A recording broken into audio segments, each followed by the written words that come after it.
The next is like the CEO of InNow, Dr. Lakhwinder, Hundal. Lakhwinder. He is ex-our MWR scientist, and he, after took the voluntary retirement, he came to India, he became the CEO, and the InNow Corporation works with all the water solutions, the water solution company, and I request Dr. Lakhwinder to give a brief about his company. Previous presentation, I think you're all itching to ask another question, right? So what I suggest, we should step back and really understand the point of monitoring the discharge. The point is to make the discharge safe for disposal, right? And second purpose is to make it reusable. So the parameters that will give us that answer are three: dissolved oxygen, nitrogen, and phosphorus. We don't need to worry about TC or TOC for that matter, because if the DO is high, that means there's no BOD left. And if there's no ammonia in the water, that means it's complete removal of BOD and COD together. How many will disagree with that? Right? A lot of agreements coming in. So, once again, good afternoon. Thank you for sticking around. I know I'm standing in between the lunch and so let me start with the word InNow. InNow means innovations in India now. We actually came up with the name by giving a contest to a middle school. So we told them what we want to do in India, what our purpose is, what our mission is, and they came up with the name, InNow. Next slide. We are a US company. InNow LLC is a US-based company. But in order to do business in India, we need an Indian subsidiary. So we opened InNow India Private Limited. Wholly owned subsidiary of InNow LLC has complete control of this company. So by all means, we are a US company operating in India. And this is very critical because we work with innovative products. Any of you who have innovative technology or innovative product, and you have a desire to do business in India, what is your biggest concern? IP protection, right? So that's why we are unique. Being a US company, we sign agreements in the US, and we are bound by US laws. So protecting IP is a skill that we acquired by being a US company, as well as by putting the controls and measures in place. Next slide, please. Why did we start the company? I left India about 29 years ago, and many of my colleagues, my investors who invested in InNow had left India maybe 40, 50 years ago. And all of you who are in the same shoes, don't you have the same desire that I wish I could do something for the motherland? So there was that desire that made us open this company. Our goal is to make a difference in the society, make an impact in India. And what is that impact? Social impact, environmental impact, and just an impact for the whole society as a whole. How do we do it? We look for a problem, and then we look for the technology that can solve that problem, no matter where that technology exists, whether it's US, Europe, Israel, Australia, wherever. We are not really particular about the place. All we care about is this the best technology to solve this problem? And that's what we always aim for. Next, please.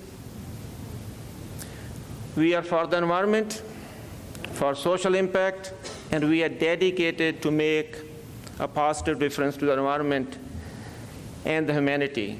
But we are for profit. We are not a charitable organization. And there's a reason for it. You all know charitable organizations, they have good intentions, but their track record really sucks. They really don't make any difference. they end up spending all their money on administrative reasons or administrative costs. As a private venture, you have to worry about P&L. And that's the reason we are a for-profit company. We run it for profit, but we keep in mind that our main purpose, the core purpose, is to make a difference. We don't chase money, money chases us because we have the right reasons. Next, please. Our vision, I explained before, transformative social environmental impact. That's the key, that's the focus. How do we do it? We look for the technology providers, the innovative products, no matter where they are. We talk to them. If they have any desire to access the Indian market, they become our partners or our technology providers, joint venture, whichever the relationship is. Our goal is to bring those technologies, those products to India and be able to use those in India without any restrictions. Next, please. As I said, what makes us unique? We bring Western technologies. We maintain the Western quality. Bringing a technology is just one part of the puzzle. How do you maintain the quality? We all know in India, quality is a concern. I see treatment plants being installed, but what do? They just bypass water through a couple of tanks. Nothing is done. The BOD still stay the same. Inlet, outlet is no different. That's what we are trying to change, and we have to be always striving to make that change. India is a very, very price-sensitive country. That was a surprise to me, even being an Indian, because I left India maybe a long time ago. I always joke about it. People in India, they want Mercedes for the price of a Honda. And that's not easy. How do you do it? You have no choice but to do manufacturing in India. And that brings its own set of problems. When you do manufacturing in India, yes, India is a low-cost country. You can make anything you like in India. There are excellent engineers, but quality is always a concern. In India, the concept is, I have to say in Punjabi, chalta hai. It doesn't cut it because quality does not have any compromise. So we have to find ways to overcome that, okay? So that's how we meet the competitive pricing in India, by manufacturing in India, by taking advantage of Make in India, Startup India initiatives of the government. And once you have these ingredients, then you don't need to worry about margins or markets. That automatically follow. Next, please. Now, I touched upon this. So when you're trying to talk to people who have spent millions of dollars developing a product, of course they want to sell it, they want to put it in the market, but they don't want to lose it. So biggest question they ask, so what would you do to protect my IP? The unfortunate situation is that we as Indians have done a great job creating mistrust in people's mind.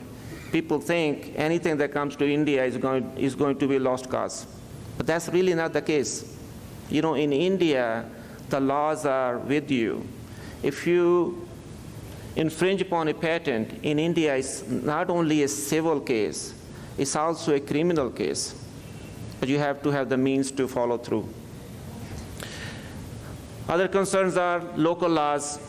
Companies from Germany, Australia, England, US, they don't know the local laws. They don't know what their obligations are, what their liabilities are. So you have to give them that surety, and that's what we do. Credibility, ethics, values. In India, when we nod our head like this, that doesn't always mean yes, right? So culture difference, But biggest issue is local expertise. Do you have the team who will understand my technology? These are innovative products, cutting-edge technologies. Do you have really the means to understand them to the extent that you can take them to the market and do justice to these? That's another thing. Quality brand. Can you maintain my quality? My brand is global. I don't want to jeopardize my brand, because if you do a lousy job in India, the word will spread that my technology doesn't work. So all these things we keep in mind when we talk to our partners, and we assure them that these things will never be compromised. Next, please. You all know the shrinking water resources is not an India's problem only. It's a world problem. And we all have to keep this in mind. Only thing different in India is countries like US, they've been thinking about the water resources since 70s, since 80s. In mid-80s, CIA published a report on India's water resources. You know what that report said? It was declassified in 2002. It said in 2015, there will be riots in India over water. You all know Kaveri situation and all those things. But did India conduct that study? I don't think so. But they should be. You all know the next war will not be over oil. It'll be over something to do with water. Next, please. And you all read news. Even our capital, the water situation is miserable.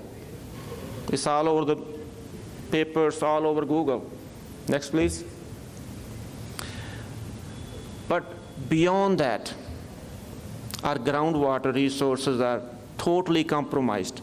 You know, even a country like US cannot correct aquifer problems. Correcting aquifer problems, groundwater problems, takes billions of dollars.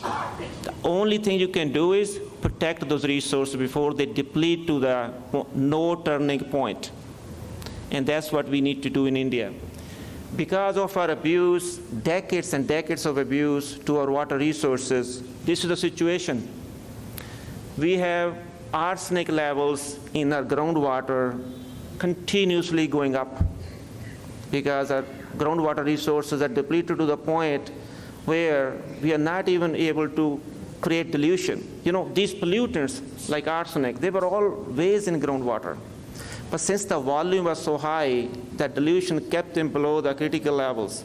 Now we have depleted that volume, so we are creating more release of these pollutants, but we are not providing recharge means to build up that capacity. Next, please. Similarly, fluoride. If I have to sum up India's water problems when it comes to groundwater, I can say two pollutants, arsenic and fluoride. 90% of India is suffering from those problems. And these are not benign pollutants.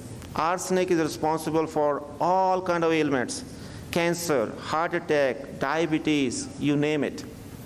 Fluoride creates serious problems with skeletal stability, strength, teeth, bones, everything.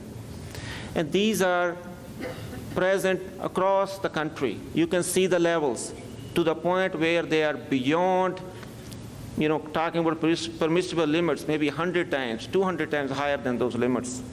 Next, please. So what do we do? I talked about the company, the approach, technologies. So we are providing solutions for some of these problems in India. For groundwater, we are solving arsenic removal, fluoride removal by using a technology from US. This technology was evaluated by US EPA because US had the same problem. Believe it or not, rural communities in US were also suffering from arsenic in their groundwater because they are not on city water. They draw water from their bore wells, and that has arsenic. But unlike us, what US did, they took all the available technologies in the market, they put pilots, and they evaluated these technologies for their feasibility. Are these technologies able to remove arsenic successfully to meet the water quality limits? Second point, removing a poison like arsenic is easy. You can do it. What do you do with the waste? You know, it's Mostly it's done by adsorption-based technologies. What do you do with the media? If the media puts their poison back in the environment, you're really not solving the complete problem. So they looked at all these issues, and they came up with a classification called best available technology in the market. And this is the same technology we brought in India from US with our partner called Adage. Adage Water Technologies from US, and we call them Adage India because this is how we work. We keep the same name, we just add India with it. Okay? So, other surprise was that we have over 400 plants in 16 countries using this technology. But when we came to India, the regulator said, show me a plant installed in India. It doesn't matter how many other plants you have. We needed approvals all over again. We needed approval from Mashalekar Committee, now it's called Jal Shakti. Then we needed approval from NERI, which is a nodal agency, then public health engineering departments from the various states. So we have done all that, and we are installing several plants. We have installed several plants in Bihar, in West Bengal, and we are about to do the same in Punjab. Next, please. Other issue in India's waters is salinity. Almost, if I say 98% of the water in India has salinity. It may not be real, but people assume that, people perceive that, and that's why you will not see any household, especially a well-to-do household, without an RO in their house. They will not drink water without RO. But RO brings its own problems. RO takes all the minerals out. It's not specific to any mineral. It takes every ion out of water. Other thing it does is it makes water dead. It makes actually water unhealthy for drinking. And I think you all have some chemistry background. When you take all the minerals out of water, you know what happens to water? It's not stable anymore. The pH drops. If you take an RO water and put it in glass, leave it outside, start measuring the pH, you will see the pH decrease going with time up all the way to 5. That's not healthy water. How do you solve the problem? Again, we approached our span of technology providers, and we found a technology called capacitive deionization. It is a tunable TDS removal technology. You remove as much as you need to. For example, if your TDS is 300 and you are so used to drinking 100 ppm TDS water, because we all drink bottled water, you only bring it to 100. You don't bring it to 0 or 5 or 10. And other benefits, it doesn't take any chemicals, it doesn't take much power, and it doesn't waste water like RO does. RO wastes on an average 70 to 80% water. And when we are scarce from water, we cannot afford to waste that much water. So this actually gives 70 to 80% clean water back. If you want to know more about these technologies, please visit the booth. What's the next? Again, I mentioned about the price point. This is not a cheap technology. It is much more expensive than RO. How do we bring it down to the Indian price point? By making it in India. And these are the examples where we have made these systems in India already, in our workshop in Gurgaon. Next, please. Other problem in India is surface water bodies, lakes, ponds, rivers. It is unfortunate that our holy rivers are full of, I don't want to say, full of it. I will just leave it at that. And that is so sad. How do we correct those? We cannot put STPs everywhere, right? Because STPs bring their own set of problems. In situ bioremediation holds a promise. And we are doing projects in India already. We are treating lake water, nalas, and ponds, and so on. And it's showing remarkable results. We can take BOD, COD reduction all the way to 40 to 60%. The foul odor that comes from water goes away within a week. And even the nutrients, bionutrients, can be brought down to manageable levels. So basically, overall water quality improves, and this will become eventually a drinking water source for India, because we cannot rely on groundwater for drinking purposes for too long. Not only because it's depleting, but also because of the pollutants it has. Second issue is, if you are fortunate to drive around or go out on a tour, you will see these big mountains of garbage called landfills. The biggest problem with landfills is they stink. They smell so bad. Our formulation of the same company, BioWash, if you spray it on any kind of putrefying organic matter, it takes care of the smell, because it doesn't destroy the odor itself. It actually shuts down the mechanism that produce odorous compounds. What is the cause of odor? Sulfur-containing compounds like H2S or ammonia. These are the two major. I mean, there are hundreds of them, but I'm just talking about the major ones. These organisms, they shut down the sulfur-reducing bacteria, so H2S doesn't even form. And they can oxidize ammonia to nitrate and other species. So these two are major causes of smell. So this is how it's taken care of. So we can clean lakes, ponds, nalas, and all other bodies like that. Next, please. Now we talked about sewage treatment. The issue with sewage treatment is that we have to do decentralized sewage treatment in India. We cannot do what developed countries did. And we all know that even that model in those countries doesn't work anymore. See, we don't have the conveyance system to bring sewage to one point. It doesn't exist, right? So what do? We have to make small STPs.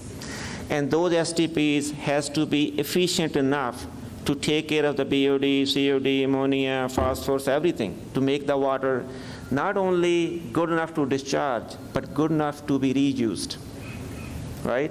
So to be reused, we need to take care of the ammonia, we need to take care of any kind of decaying organic matter, raise the DO level and all that. So we use advanced form of MBBR. We don't use those bead media that a lot of people use. Again, this is a technology from US. We use big strands of media. It's a very special type of media, has a lot of porosity. But the benefit it offers, we can do simultaneous nitrification and denitrification. We don't need two steps. Okay? Perfectly suited for small plants. We have done 5 KLD, 25 KLD, 100 KLD, and it is very well suited for retrofitting, because, as I said, majority of the STPs in India are not operating. With the revised norms, the government is tightening the noose, so those operators have no choice but to do something to meet the norms. So those plants can be retrofitted with this media without expanding the civil structure.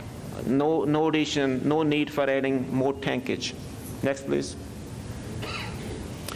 Now, another problem we have when it comes to drinking water is pathogens. And if you are from Delhi Jal Board, I read in the newspaper that when they are running low on water, they intentionally put some treated sewage or something in water so people don't complain about running out of water. And what does that mean? That means even your tap water has pathogens. A newspaper article took several samples, all of them failed the pathogen test. So what is the solution? We cannot depend on chlorination. As the gentleman before me mentioned about, disinfection byproducts, THM and all that. So we have to find ways to disinfect water without chlorination. Chlorination is not a solution. It was maybe 40 years ago, but not anymore. We can do better. So this technology we have comes from Australia.